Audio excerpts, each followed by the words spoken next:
नहमदुहु व नसल्ली अला रसूलिहिल करीम अम्मा बाद फ़अऊज़ु बिल्लाहि मिनश शैतानिर रजीम रब्बि इश्रह ली सदरी व यस्सिर ली अमरी वहलुल उक़दतम मिन लिसानी यफ़क़हू क़ौली रब्बि ज़िदनी इल्मा रब्बना फ़क़िहना फ़िद्दीन अल्लाहुम्मा इन्नी असअलुका इल्मन नाफ़िअन व अमलन मुतक़ब्बलन व रिज़्क़न तय्यिबन वासिअ। अस्सलामु अलैकुम व रहमतुल्लाहि व बरकातुहू।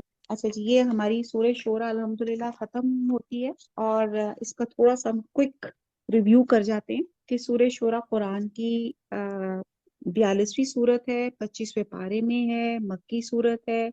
इसकी 53 आयात हैं, 5 रुकू हैं और सूरह शूरा हामीम के लफ्ज से शुरू होने वाली तीसरी सूरत है। हवा मीम सूरतों का ज़माना है जो नज़ूल है करीब करीब है। इन मज़ामीन में यकसानियत पाई जाती है और सूरह शूरा के मुताले से मालूम होता है कि ये सूरत मक्की दौर के आखिर में नाजिल हुई जब अहले मक्का की मुखालफत जो थी बहुत अरूज पे थी। और इस सूरत का नाम आयत नंबर 38 के लफ्ज में है, व अमरु हुम शूरा बाइनहुम, के अपने मामलात आपस के मशवरे से कर लिया करो। फिर हमने शुरू में पढ़ा कि सूरह शूरा में नबी सल्लल्लाहु अलैहि वसल्लम को अल्लाह ताला ने इरशाद फरमाया कि तुम्हारे लिए वही दीन मुकर्रर किया गया जिसकी तालीम पहले तमाम अंबिया कराम को दी गई थी, इसी पे कायम रहना और इख्तलाफ ना करना। फिर उन्होंने मुशरकीन के शुरका के हवाले से फरमाया गया कि इन्होंने कुछ ऐसे शरीक बना लिए हैं जिन्होंने उनके लिए दीन में कोई ऐसा तरीका इजाद कर लिया है जिसकी अल्लाह सुब्हाना ताला ने इजाजत नहीं दी, यानी कि शिर्क कर लिया है।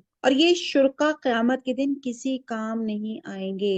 फिर यहाँ पे आगे चल के अहले ईमान के औसाफ बयान किए गए कि वो कबीरा गुनाहों से इज्तनाब करते हैं, बेहयाई से बचते हैं, इन्हें गुस्सा आता है तो इंतकाम लेने के बजाय माफ कर देते हैं, अल्लाह और उसके रसूल की अताअत करते हैं, नमाज कायम करते हैं और अल्लाह सुब्हाना ताला ने जो रिज़्क़ अता किया है इसे इसे अल्लाह की राह में खर्च करते हैं। और इन्हीं अहले ईमान का एक खास वस्फ जो है जिसपे नाम पे सूरह शूरा रखी गई है कि वो अपने मामलात को बाहमी मुशावरत से हल करते हैं और मुशावरत की वजह से बेहतरीन राय और नतीजे पे पहुंचना आसान हो जाता है। नबी सल्लल्लाहु अलैहि वसल्लम को भी मुशावरत अख्तियार करने का हुक्म दिया गया था, चुनाचे नबी सल्लल्लाहु अलैहि वसल्लम भी सहाबा रज़ी अल्लाह तआला अन्हु से मुशावरत फरमाया करते थे। अगर आपको याद हो, पूछते थे ये जो जंग है ये हम अंदर लड़े या बाहर लड़े, और फिर जब अपने गज़वा खंदक में मशवरा लेकर आपने खंदक खोदी थी तो ये तमाम चीजें जो थी मशवरों के साथ होती थी।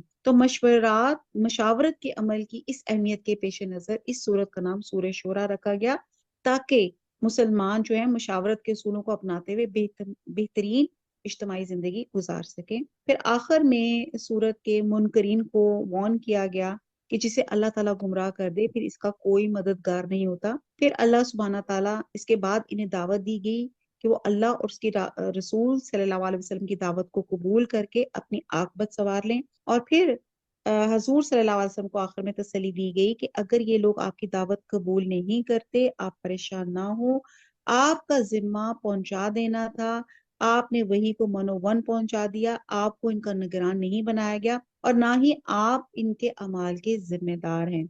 और फिर आखिर में हमने वही की सूरतें पढ़ ली कि अल्लाह ताला के इंसान के साथ कलाम करने की मुख्तलिफ सूरतें बयान की गई। कफार का कहना ये था अल्लाह ताला खुद हमसे हम कलाम क्यों नहीं होता। इसके जवाब में अल्लाह ताला ने फरमाया कि इसके इंसानों से कलाम करने के 3 तरीके हैं और वो वही के जरिए से कलाम फरमाता है या पर्दे के पीछे से कलाम फरमाता है या फरिश्ता भेज के कोई पैगाम पहुंचा देता है। और एक फरमाने मुस्तफ़ा है, हजूर सल्लल्लाहु अलैहि वसल्लम ने फरमाया कि ए लोगों, मैं तुम में ऐसी चीज छोड़े जा रहा हूँ कि अगर तुम इसे पकड़े रहोगे तो हरगिज गुमराह ना होगे। एक अल्लाह की किताब और दूसरी मेरी इतरत यानी अहले बैत है। सुभान अल्लाह। तो ये आज हमारी सूरह शूरा जो है आज खत्म होती है। इस सिलसिले में किसी को सवाल करना है तो आप कर सकते हैं। वमा अलैना इल्लल बलाग। सुब्हानक अल्लाहुम्मा व बिहम्दिका नशहदु ला इलाहा इल्ला अंता नस्तगफिरुका व नतूबु इलैक। वस्सलामु अलैकुम व रहमतुल्लाहि व बरकातुहू।